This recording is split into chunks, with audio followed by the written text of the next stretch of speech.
warahmatullahi wabarakatuh. Perkenalkan, nama saya Selina Perdana Septian dengan NPM 23511053. Di sini saya akan menjelaskan sedikit terkait mata kuliah metode penelitian dari dosen pengampu Bapak Umar Hamdan Nasution. Materi yang pertama saya jelaskan secara singkat ialah konsep dasar metode penelitian. Pengertian metode penelitian adalah cara atau langkah-langkah sistematis yang digunakan untuk peneliti mengumpulkan, menganalisis, dan menginterpretasikan data guna menjawab pertanyaan penelitian atau memecahkan suatu masalah. Metode ini mencakup teknik pengumpulan data, pendekatan, analisis, dan prosedur pelaksanaan penelitian.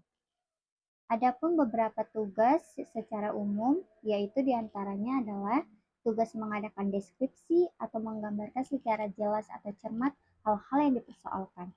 Yang kedua ialah tugas menerangkan, yaitu menerangkan kondisi-kondisi yang mendasari terjadinya peristiwa-peristiwa. Yang ketiga ialah tugas menyusun teori. Maksudnya mencari dan merumuskan hukum-hukum atau tata-tata mengenai hubungan antara kondisi yang satu dengan kondisi yang lain atau peristiwa yang satu dengan peristiwa yang lain. Yang keempat ialah tugas prediksi. Artinya membuat prediksi, estimasi, atau proyeksi mengenai peristiwa-peristiwa yang bakal terjadi atau bencana atau gejala-gejala yang akan terjadi. Yang kelima ialah tugas pengendalian, yaitu melakukan tindakan-tindakan guna mengendalikan peristiwa-peristiwa atau gejala-gejala. Pada bagian kedua ialah metode mencari kebenaran. Dalam dunia pendidikan, mencari kebenaran harus didasarkan pada teori-teori dan ilmu-ilmu pengetahuan. Menurut Profesor Sondang Siagian, ilmu pengetahuan merupakan objek yang bersifat ilmiah serta memiliki beberapa kategori berupa rumus, dalil yang telah teruji kebenarannya menggunakan percobaan sistematis. Pada bagian ketiga ialah jenis-jenis penelitian ilmiah. Penelitian dapat digolongkan atau dibagi dalam beberapa jenis berdasarkan kriteria-kriteria tertentu. Yang pertama, berdasarkan hasil. Yang kedua, berdasarkan bidang. Yang ketiga, berdasarkan tempat. Yang keempat, berdasarkan keilmiahan. Pada bagian keempat ialah jenis-jenis data penelitian. Untuk mendapatkan data yang akurat, diperlukan suatu alat ukur atau yang disebut sebagai instrumen yang baik.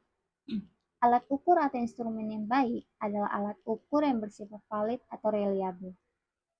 Selanjutnya, agar data dapat dianalisis atau ditafsirkan dengan baik, maka harus memenuhi syarat-syarat sebagai berikut, yaitu bersifat objektif, relevan, up-to-date, atau representatif. Pada bagian kelima ialah metode data kualitatif. Metode penelitian kualitatif adalah metode penelitian yang digunakan untuk meneliti pada kondisi objek yang alamiah, di mana peneliti adalah sebagai instrumen kunci.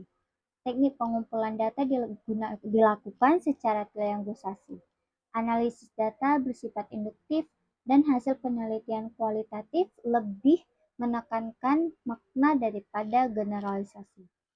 Pada bagian keenam ialah metode data kuantitatif. Menurut Sugiono, penelitian kuantitatif diartikan sebagai metode penelitian yang dilandaskan pada filsafat positivisme. Digunakan untuk meneliti pada populasi atau sampel tertentu.